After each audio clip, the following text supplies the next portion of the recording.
going to eliminate the gap.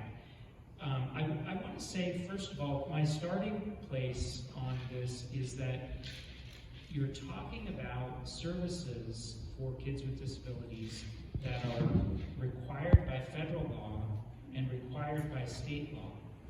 So how can it possibly be the case that that is not basic education?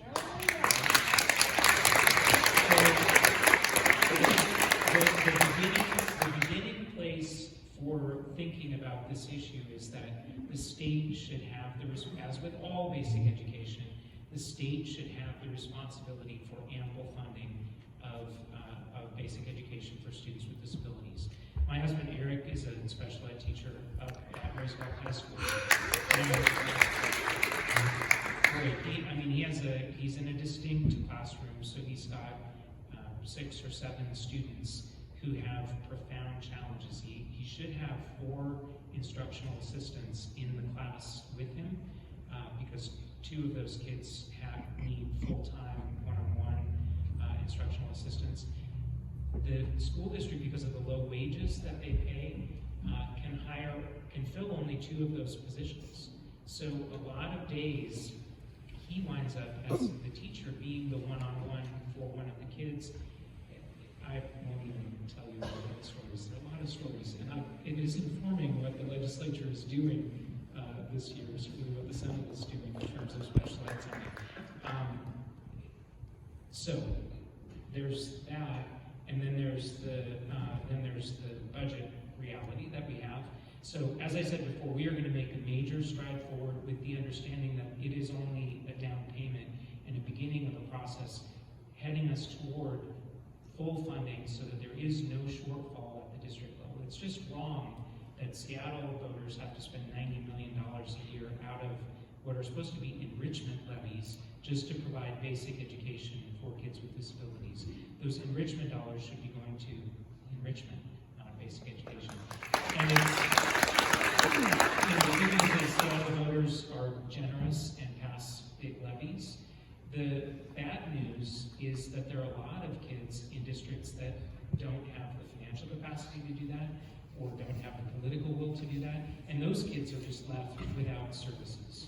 So we are firmly committed, this is probably going to be only the first step on the journey, but we are firmly committed to getting us to a point where we are fully funding those services at the state level.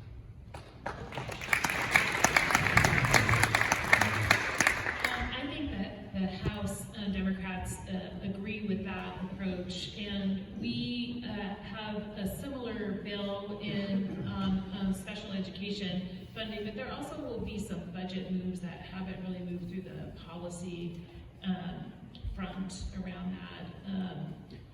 Although House and Senate both passed some foundational bills. One is around educator compensation. One of the biggest challenges that we have in our public schools is to make sure that we can retain our teachers, particularly in our high-cost areas. So that is the number one foundational piece that I think is essential.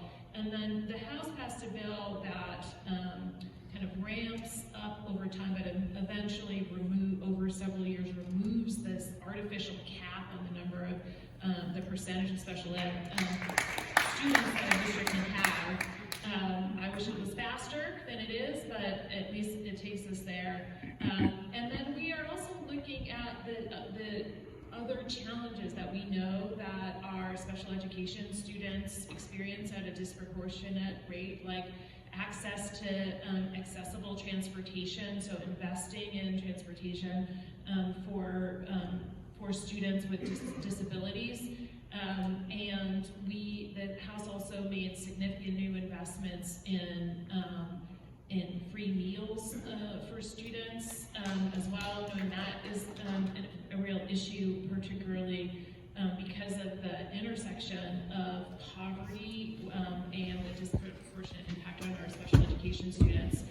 We had a lot of, I think, very heartfelt conversations within our caucus about what our special education students and their families need in addition to investments in our public education system. And as Jamie said, it's a federal mandate, right, that we provide special education to students with disabilities. The federal government invests less than 11% makes up less than 11% of the resource in special education in our schools in Washington State. Our state actually does better in terms of our state proportion, but as Jamie says, it's basic ed and the state should be paying for it. So we'll continue to push for that over time. But we have a fundamental dysfunction in our tax code, which is why we say we're going to try to do better this year. So this is why I co-sponsored, I think the second or third time I co-sponsored the wealth tax.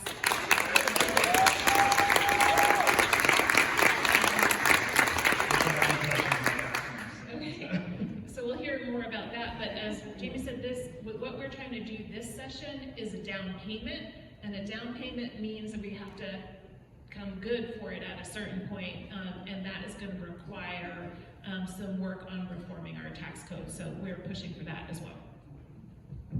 Great, so we have a whole bunch of really good questions that I see building up to my left here, so we're going to start moving quickly through these. This one is an important one. This one, I mean, they're all important, but this one was, we were just talking about earlier. This one's about waste management. And